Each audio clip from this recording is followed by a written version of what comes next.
Olá, uma alegria estar aqui com você novamente. Eu sou o Reinaldo Júnior e eu quero te convidar para essa nossa jornada aqui, ó.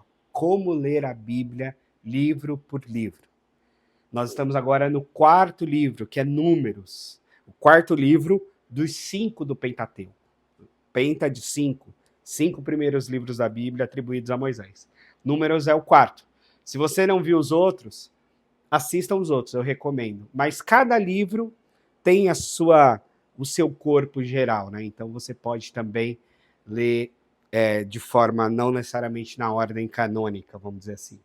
Mas é uma jornada interessante. Agora tem um vídeo muito importante de você ver, acho que ele vai ficar aqui na descrição, que é o panorama geral da Bíblia. Esse te ajuda a ter uma compreensão do todo, que eu acho bem importante, tá bom?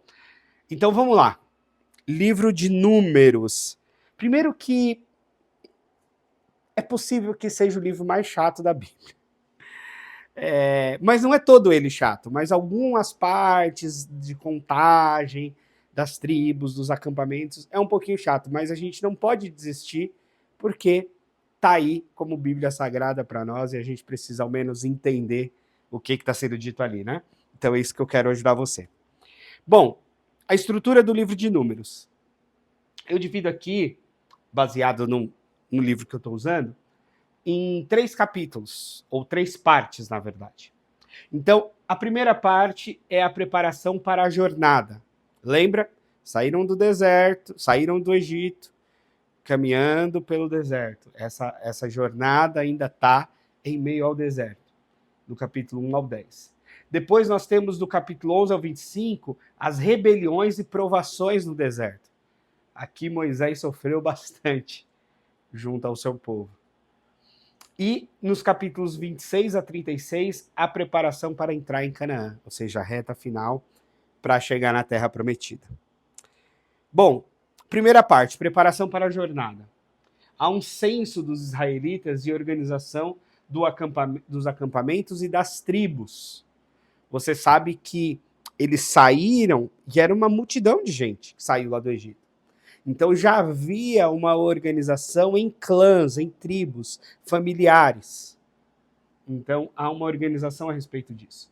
Há instruções para o culto, a separação dos levitas, a consagração deles, né? Esses sacerdotes, esses cuidadores do culto a Deus. E a nuvem e a trombeta, ou seja, a direção e ordem para a partida, ou seja, sabe, essa presença de Deus, essa manifestação por meio da nuvem e esse chamado por meio da trombeta. Bom, a segunda parte, as rebeliões e provações no deserto, do 11 ao 25, né? Então, a rebeldia contra Moisés, com queixas e murmurações, especialmente já relatado ali no capítulo 11. Há o relatório dos espias, né? Os espias, os espiões e a incredulidade do povo. Então, lembra do relatório, os 12 espias são enviados, só 2 voltam com relatório positivo, Josué e Caleb, e todos os outros estão com medo e trazem um relatório negativo. Bom, a consequência dos 40 anos de peregrinação no deserto e tudo que isso significou. As outras rebeliões, né, com Corá, Datã, Abirão, no capítulo 16, e o Balaão e a bênção a Israel, ou seja, Deus mostrando como ele protege o seu povo ali nos capítulos 22 a 24, tem um episódio da mula de Balaão, né? Bom, a parte 3, já a parte final do livro, tem alguns aspectos. Primeiro, o censo da nova geração após 40 anos. Perceba que há uma transição geracional em meio ao deserto. O povo que sai do Egito não é necessariamente o mesmo povo que entra na Terra Prometida.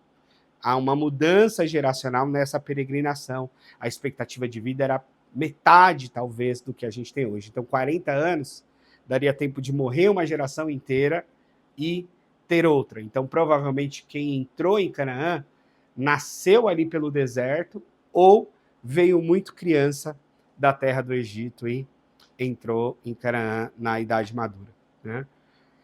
A herança e organização das tribos. Então, como é que elas herdaram? É interessante isso, né? Todas as tribos recebem herança. A herança são terras, terras que eles vão dividir ali com a sua família e vão produzir a partir dessas terras. Lembra que é uma população agrícola, né? Então vão produzir, vão plantar, vão colher, vão criar animais, etc. Só a tribo de Levi não tem propriedade privada, não tem terra, porque tem aquele texto clássico, né? A herança deles era o Senhor. Eles deveriam não trabalhar necessariamente na terra, mas trabalhar no templo, na organização do culto, da adoração a Deus. Então, por isso, eles não recebem terra, recebem o trabalho do tabernáculo, que depois vai ser o trabalho do templo. Bom, há também relatos das vitórias militares e a conquista da Transjordânia, né? Então, atravessam o Jordão e tem conquistas ainda ali do outro lado. E instruções finais às cidades de refúgio e a distribuição das terras. Como é que deveria ser feito isso?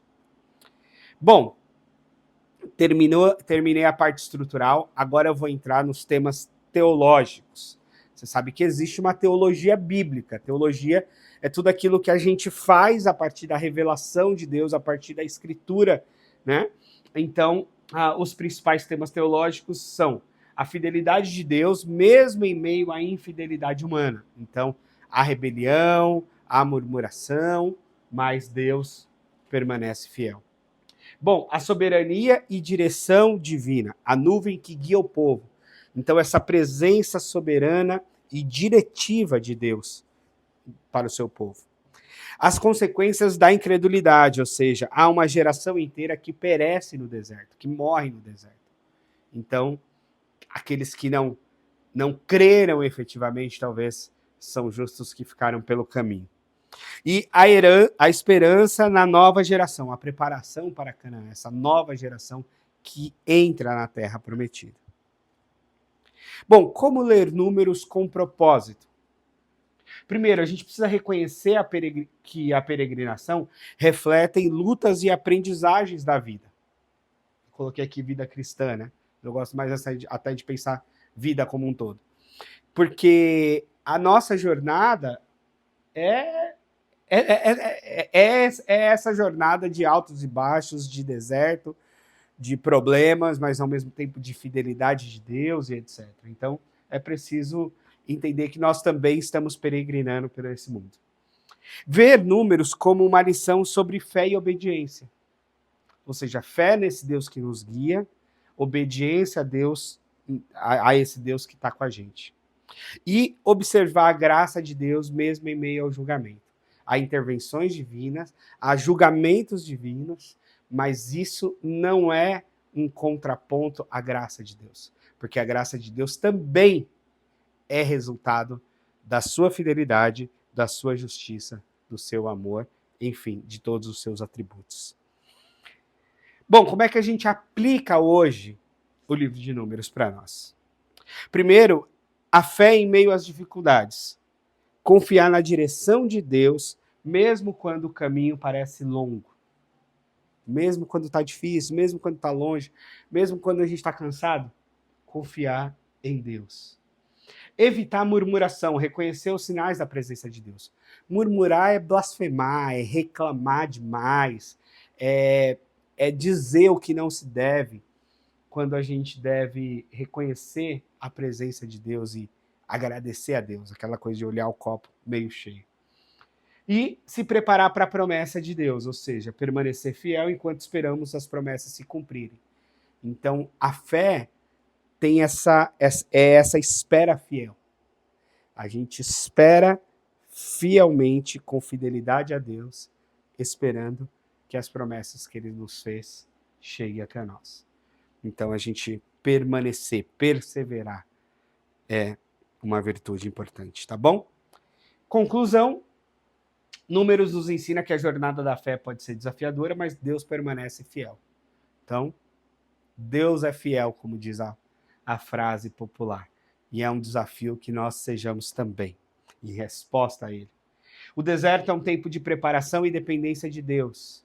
Todos nós passamos por vales, por desertos, e temos de aproveitar essa oportunidade para nos preparar e depender mais ainda de Deus. E por fim, somos chamados a andar pela fé, não pela vista. Ou seja, o que a gente vê não é necessariamente o que Deus tem para nós. A gente tem uma visão limitada e Deus está olhando o todo. E a nossa fé está em crer nessa vontade de Deus, crer nesse caráter de Deus que nos abençoa. Tá bom? É isso, muito obrigado, valeu. E fica comigo porque daqui a pouco tem Deuteronômio. Um abraço.